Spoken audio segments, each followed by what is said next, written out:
আসসালামু আলাইকুম ওয়া রাহমাতুল্লাহি ওয়া বারাকাতুহু। আউযু বিল্লাহি মিনাশ শাইতানির রাজীম। বিসমিল্লাহির রহমানির রহিম। আজকের আলোচনা কুরআনে বর্ণিত আদেশ চিন্তা ও গবেষণা করা।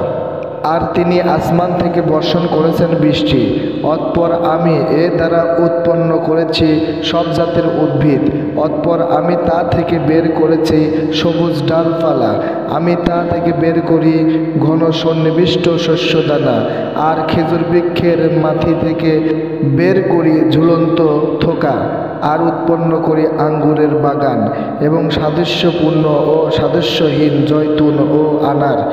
দেখো তা ফলের দিকে যখন সে ফলবান হয় এবং পাকার প্রতি, নিশ্চয় এতে নিদর্শন রয়েছে এমন কওমের জন্য যারা ঈমান আনে। সূরা আনআম আয়াত নং ৯৯।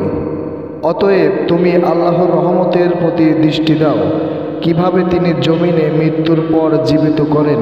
নিশ্চয় এভাবে তিনি মৃত্যুকে জীবিত করেন এবং তিনি সব কিছুর উপর সর্বশক্তিমান।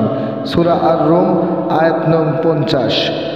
পূর্ববর্তী আসমানি কিতাব সমূহ ও তাদের অনুসারীদের নিয়ে গবেষণা করা সম্পর্কে আল্লাহ বলেন, অতঃপর তারা তাকে মিথ্যাবাদী বলল, তাই আমি তাকে ও নৌকায় যারা তার সাথে ছিল তাদেরকে নাজাত দিলাম এবং আমি তাদেরকে করেছি স্থলাভিষিক্ত আর ডুবিয়ে দিলাম তাদেরকে যারা আমার আয়াতসমূহকে অস্বীকার করেছে। অতএব দেখো কেমন ছিল তাদের পরিণতি যাদেরকে সতর্ক করা হয়েছে। সূরা ইউনূস আয়াত নং ৭৩।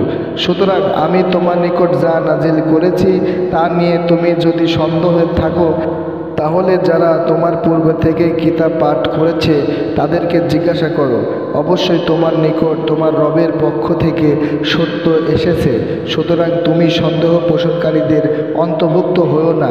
সূরা ইউনূস আয়াত নং ৯৪। অতএব দেখো তাদের চক্রান্তের পরিণাম কিরূপ হয়েছে। আমি তাদের ও তাদের কওমকে একত্রে ধ্বংস করে দিয়েছি। সূরা নামল আয়াত নং ৫১। আল্লাহর দৃষ্টি নিয়ে ভাবা। বলো তোমরা জমিনে ভ্রমণ করো, অতএব দেখো কিভাবে তিনি সৃষ্টির সূচনা করেছিল, অতঃপর আল্লাহই আরেকবার সৃষ্টি করবেন। নিশ্চয় আল্লাহ সব কিছুর উপর ক্ষমতাবান। সূরা আনকাবুত আয়াত নং ২০। আল্লাহর সৃষ্টির মহিমার দিকে দৃষ্টি দেওয়া। যিনি সাত আসমান স্তরে স্তরে সৃষ্টি করেছেন, পরম করুণাময়ের সৃষ্টিতে তুমি কোনো অসামঞ্জস্য দেখতে পাবে না। তুমি আবার দৃষ্টি ফেরাও, কোনো ত্রুটি দেখতে পাও কি? সূরা মুলক আয়াত নং ৩। পূর্ববর্তীদের ঘটনা পাঠ ও তা থেকে শিক্ষা গ্রহণ। আর তুমি তাদের নিকট আদমের দুই পুত্রের সংবাদ যথাযথভাবে বর্ণনা করো, যখন তারা উভয়ে কুরবানি পেশ করল, অতঃপর তাদের একজন থেকে গ্রহণ করা হলো আর অপরজন থেকে গ্রহণ করা হলো না।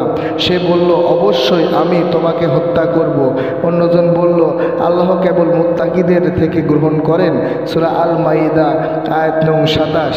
আর তুমি তাদের জন্য একটি দৃষ্টান্ত পেশ করো, দুই ব্যক্তি তাদের একজনকে আমি দুটি আঙ্গুলের বাগান দিয়েছি এবং উভয় বাগানকে ঘিরে দিয়েছি খেজুর গাছ দ্বারা এবং উভয়কে মাঝখানে রেখেছি শস্যক্ষেত। সূরা কাহাফ আয়াত নং ৩২।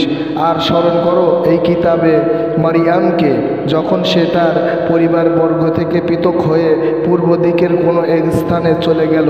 সূরা মারিয়াম আয়াত নং ১৬।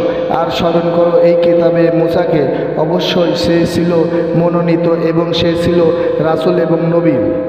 সূরা মারিয়াম আয়াত নং ৫১। তারা যা বলে সে ব্যাপারে তুমি ধৈর্য ধারণ করো এবং আমার শক্তিশালী বান্দা দাউদকে স্মরণ করো, সে ছিল অধিক আল্লাহ অভিমুখী। সুয়াত আয়াত নং ১৭। আর স্মরণ করো আমার বান্দা আইয়ুবকে, যখন সে তার রবকে ডেকে বলেছিল, শয়তান তো আমাকে কষ্ট ও আযাবের ছোঁয়া দিয়েছে। সূরা সুয়াদ আয়াত নং ৪১। সম্মানিত প্রিয় দিনী ভাই এবং বোনেরা, উপরোক্ত আয়াত থেকে শিক্ষা নিয়ে আমরা আল্লাহর রহমতের চিহ্নসমূহের প্রতি দৃষ্টি দিয়ে চিন্তা ভাবনা করি এবং গবেষণা করি।